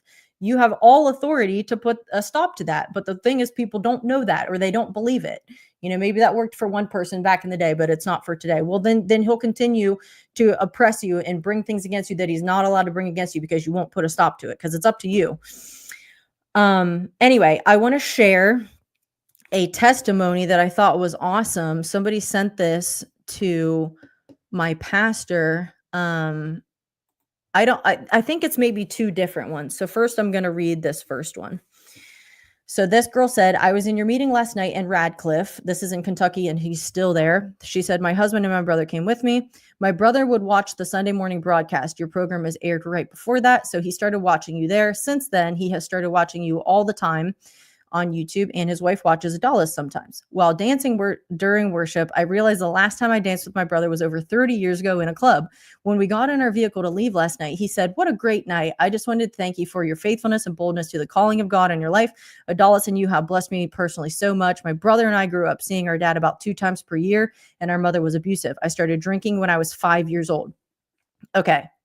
You started drinking when you were 5 years old? That's insane. That's it's a miracle that didn't kill you.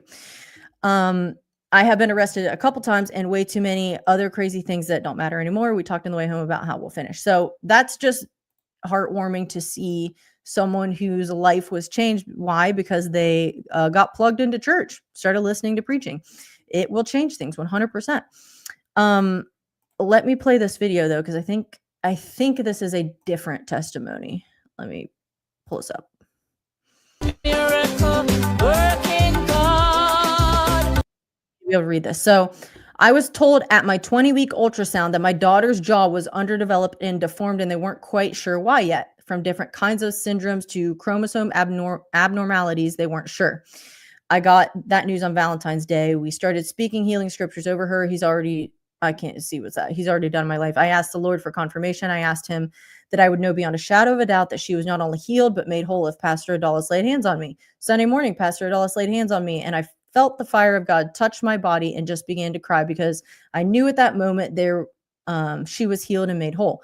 Then I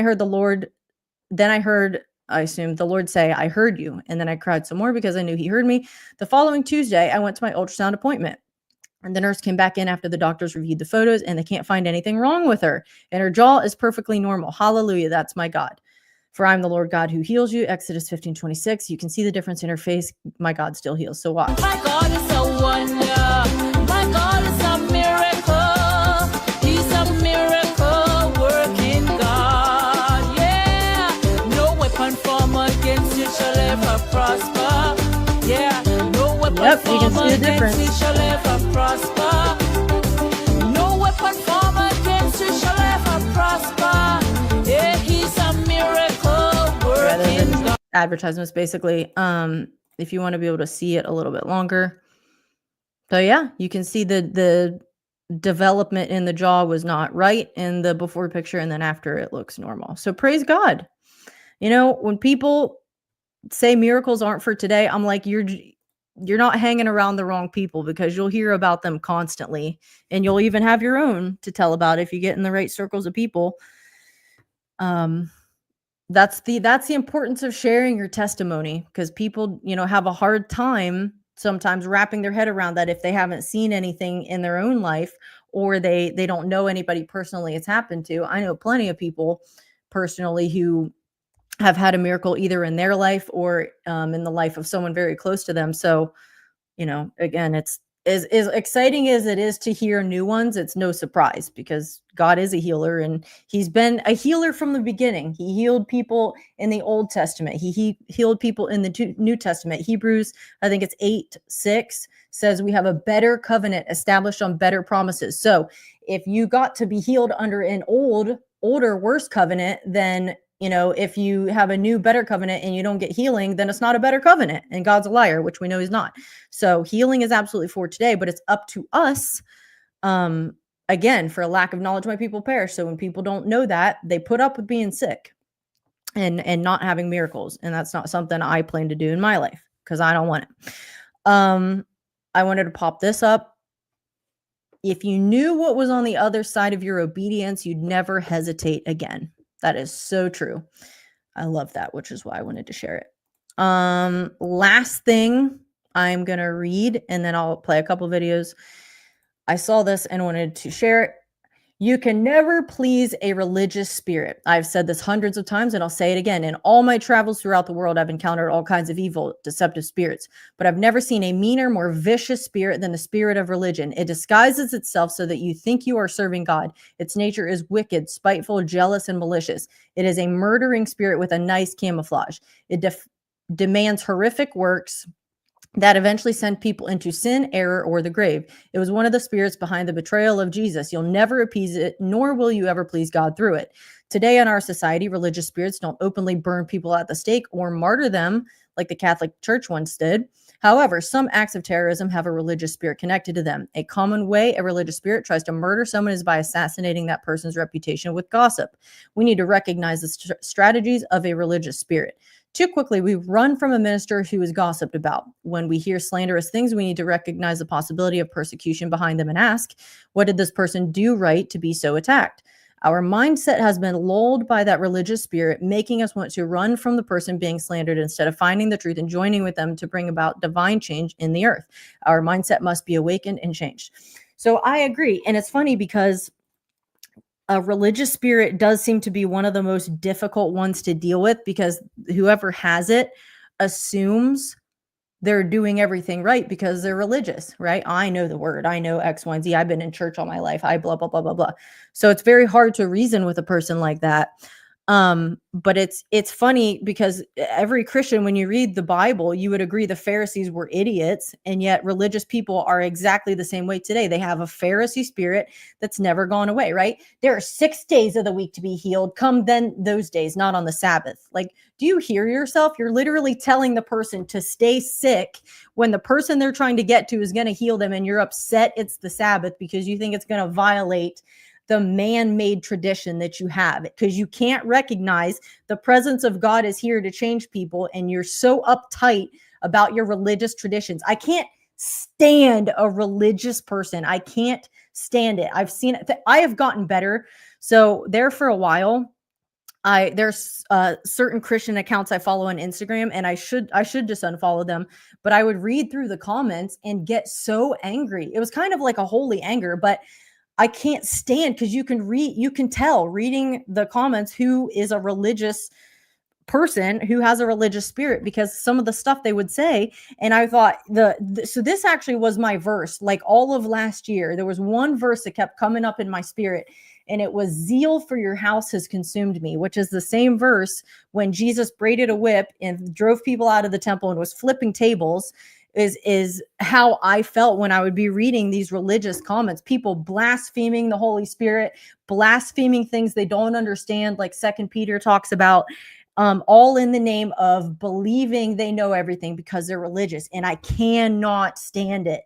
Like, if I could have been there with Jesus, I'd be like, I'm also going to get a whip and start driving people out, because I can't stand it either. I understand, why you're taking like a violent even approach to that spirit, because it's disgusting, honestly, and it makes you angry, and it makes you want to, if you weren't a Christian for a second, hit people or shake them at least and get them to wake up, because it's not just that it's going to hurt them and hold them back, but it affects other people, because they're the ones that are online. Oh, this person got divorced. They were divorced at one point. God would never use someone like that. Can you believe they're a religious leader? It's that kind of stuff. So then you're poisoning the minds of other people. It's like, it goes back to, who are you to judge another man's servant, right? It's before his own master that he stands or falls. So, but it's always religious people that are extremely judgmental. And it's funny, sometimes they make accusations and you can tell they don't even listen to the person that they're slandering, because it's like, if you actually listen to them at length, you would know you don't even know what you're talking about. You've isolated one thing maybe they said, and you've taken it out of context, and you've just made assumptions when you don't even know what the truth is. So I can't stand religion. In fact, I don't even think I could conversate with a religious person. I would just get angry and have to exit the conversation before I started to like insult them, which isn't good. So anyway, wanted to share that. Now let's watch. I did play this video in episode 18, but it was the first episode 18 that I had to delete because the whole thing was muted. So this time I'm going to play it. So if you did watch that, you're going to see it twice, but wait, that's the wrong one. Never mind. That's the wrong one. I don't know where that one went. Let's watch this one instead because it's funny. To pass out. Then my head hit the wall. Boom. But I had a praying grandmother. Look, nobody's safe. Four people just fell down because one person couldn't stay on the treadmill. Let's watch it one more time. I began to pass out. Then my head hit the wall. I don't know how she fell. But I had a She must have praying stepped on the grandmother. running treadmill. Boom. Second, third. It's funny though, because all these people fell, with the exception of the first girl, all those people fell because they were trying to be nice and helpful. They just weren't safe. All right, one more video and then I'm going to call it a day because I'm at 2 hours. Watch this. This guy's doing what I would. He's sitting here with a bag of treats for when dogs come by. What a genius. Hi, puppies. Is that good? Aw, there's a puppy in the car.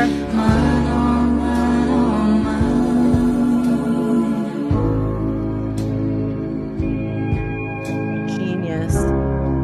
That's a way to get all the dogs to come to you, is to have a bag of treats and then just sit out in a place where there are dogs. Like, why have I not thought about that? Why have I not tried to do that yet with my life? Okay, guys, if you want to follow or contact, there are the ways. I'm just assuming I'm never going to add Rumble to this list because it's been forever and I still haven't done it. I will post this once I'm done.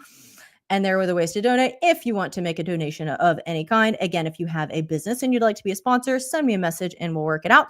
That is all I have for today. I hope you enjoyed it. If you're still watching, God bless you. Have a great rest of your Wednesday. I will see you in episode 20. Bye-bye.